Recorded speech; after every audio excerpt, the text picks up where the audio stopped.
Olá, bem-vindos a mais uma exploração aqui no nosso canal. Hoje, o foco é em entendimentos já firmados do Tribunal Superior do Trabalho, as famosas súmulas, né? A gente vai usar uns trechos de súmulas TST, Interpretações de Direito do Trabalho. A ideia é, assim, descomplicar um pouco, mostrar o que elas realmente dizem. E vamos agrupar por temas, para ficar mais fácil de pegar, tá? Exato. E olha, as súmulas são fundamentais. Funcionam como um guia mesmo para uniformizar como a lei trabalhista é interpretada e aplicada no país todo. Elas ajudam a pacificar, a dar mais segurança, sabe? Ótimo ponto. Então vamos começar pelo começo, pelas regras do jogo. Questões de processo e recursos na Justiça do Trabalho.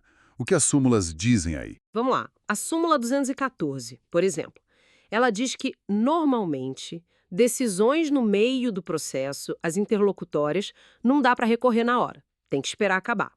Mas tem exceções importantes, tipo se uma decisão de um TRT contraria a súmula do próprio TST, ou se o recurso é ali para o mesmo tribunal, ou, ainda, se o juiz diz que não é competente e manda o caso para outro TRT. Ah, entendi. Basicamente, o sistema quer ser rápido, né? Mas tem essas válvulas de escape para corrigir erros graves sem esperar o fim de tudo. Faz sentido. Agilidade com segurança, digamos assim. Isso. E para simplificar mais, tem a súmula 217.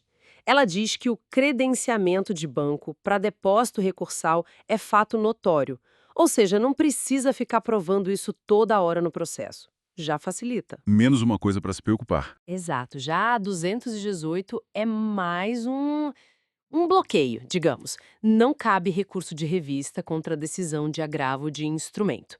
Fecha essa porta específica. E a 221 exige clareza. Se você quer recorrer para o TST dizendo que a lei foi violada, tem que apontar direitinho qual artigo da lei ou da Constituição foi desrespeitado. Senão, nem adianta. É um rigor técnico necessário para chegar lá no TST, né? Bom, saindo um pouco do processo, indo para o bolso. Como ficam as verbas trabalhistas e os cálculos, segundo essas súmulas? Ah, essa parte é sempre sensível, né? Olha, a súmula 211 é bem importante. Ela garante que juros e correção monetária entram na conta final, na liquidação, e isso mesmo que ninguém tenha pedido lá no começo, ou mesmo que a sentença não fale nada sobre isso. É para proteger o valor real do dinheiro do trabalhador ao longo do tempo. Poxa, isso é fundamental mesmo, para não perder valor com a demora do processo. E sobre gratificações, vi que tem umas súmulas sobre isso. Tem sim, e com detalhes interessantes. A súmula 225, por exemplo, diz que aquelas gratificações mensais, tipo por tempo de serviço ou por produtividade, elas não entram no cálculo do descanso semanal remunerado, tá? Ok, não entram no descanso. Isso. Mas aí vem o detalhe. A súmula 226, que é específica para bancários, diz que a gratificação por tempo de serviço deles integra, sim, o cálculo das horas extras. Opa, peraí. Então, para bancário é diferente. A mesma gratificação por tempo de serviço para um não conta no descanso, mas para o bancário conta na hora extra. Exatamente. Veja como a categoria profissional pode mudar a regra de aplicação. É uma nuance importante. Curioso mesmo. Tem mais alguma coisa específica assim? Tem sim. A súmula 229, ela trata do sobreaviso dos eletricitários. Define que a remuneração é de um terço sobre o salário normal, usando por analogia uma regra da CLT lá do artigo 244. E a 240, de novo sobre bancários, ela diz que o adicional por tempo de serviço deles também entra na base de cálculo da gratificação de função, aquela do artigo 224 da CLT. É outra integração importante para essa categoria. Nossa, fica claro que os detalhes são cruciais, né? E que certas categorias, como bancários e eletricitários, têm regras bem particulares definidas por súmulas. Bom, e pensando na relação de trabalho em si, no contrato, o que as súmulas trazem? Olha, a súmula 212 é um pilar. Ela fala sobre quem tem que provar o fim do contrato de trabalho. Se o empregador nega que demitiu e até nega que a pessoa trabalhou lá, é ele, o empregador, que tem o ônus de provar que o contrato realmente acabou. Isso vem naquele princípio da continuidade da relação de emprego, que protege o vínculo, sabe? Ah, sim. A ideia é que o normal é o contrato continuar, né? Quem diz que acabou que tem que provar. Faz todo sentido.